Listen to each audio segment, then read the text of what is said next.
Everybody, this is Todd Creager.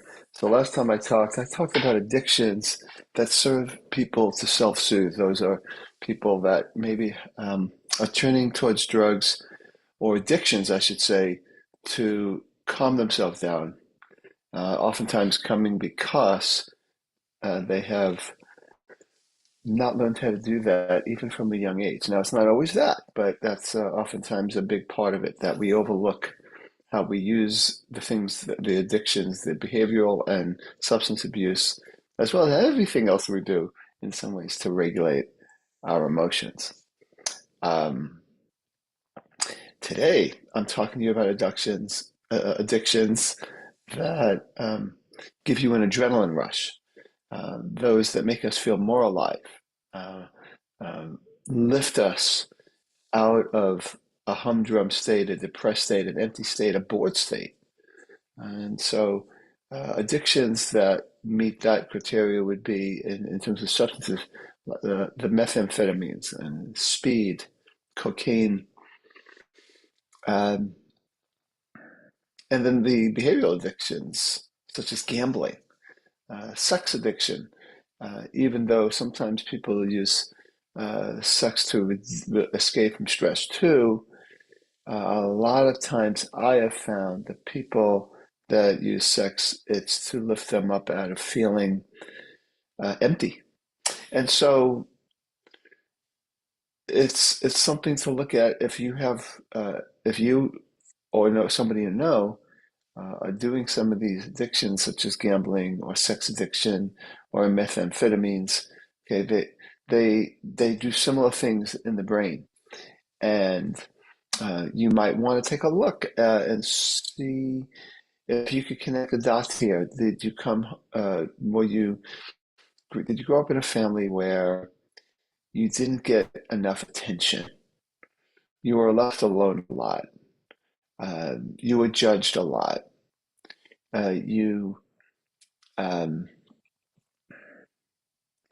you were understimulated. Okay, that's something that you want to look at. Um, and whether that's true or not, and oftentimes it is true, you also want to look at your current life. Uh, do you um, do you have activities, healthy activities that upregulate you? It could be anything. For in my life, I would say the two main things these days that upregulate me, um, in terms of things I do, activities, would be hiking and playing golf, which is a relatively newer thing for me. Hiking's been a long time thing, and I get all excited about it. But also just being with my wife and being with friends and uh, things that just get me going, get me upregulated. It could be even um, doing these videos upregulate me. I I get into it. Uh, they're not activities that soothe me. They're things that enliven me. So do you have those things that enliven you? A lot of times, people that are doing these addictions. Now, look, I am not talking about the physiological addiction part of it today, and obviously, I'm not talking about the part where people have had people in their lives that use these upregulating, adrenaline-producing addictions too. So there's all that, but I'm looking at it mainly from an emotion regulation point of view. And so many of the people that use these kinds of addictions to feel alive again, they don't have the close relationships where they're allowing themselves to feel alive and feel loved and feel cared about. That's much more subtle, but that's a big part of it.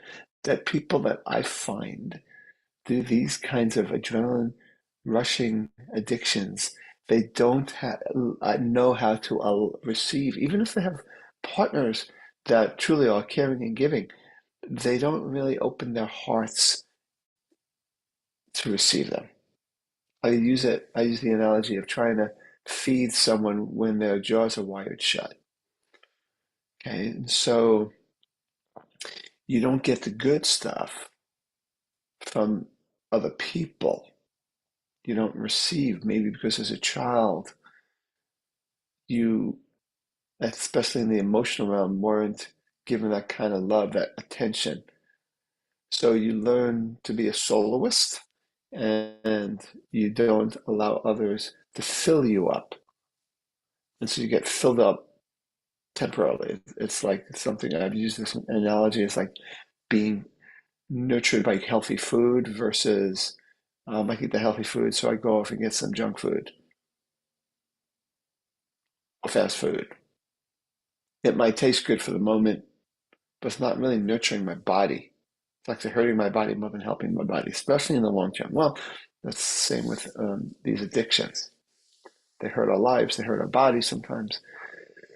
They hurt our relationships, and they might feel good temporarily, but a lot of it is because we don't allow ourselves to be filled up by other people, including intimate partners, but beyond that even. Um, and also not having those activities that can fill you up to allow yourself when I'm hiking with my wife and it fills us up. I mean, the feeling of going uphill, we love that. And but also the birds that we hear, the snakes we come upon, um, the wildlife we see otherwise, the green, the flowers, um, the interesting cactus.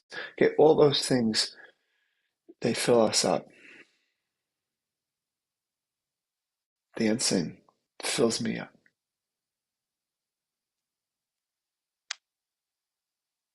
Um,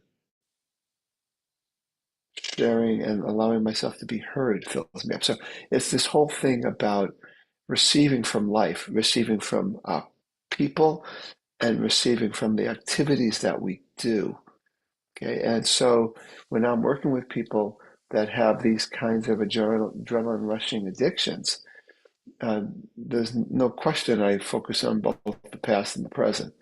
I look for what they were missing growing up and how we have to now help that person rewire themselves so that they can allow. Because what happens is if we didn't get that kind of love, we have a very hard time receiving it as an adult until we look inside and we begin to make very deliberate changes, oftentimes get out of our comfort zone, be more vulnerable.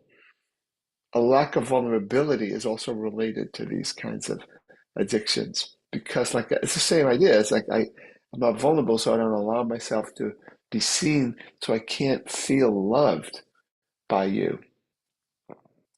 Life becomes for a lot of these people, I go up, I go to work, I come home, and I don't really get too close to people.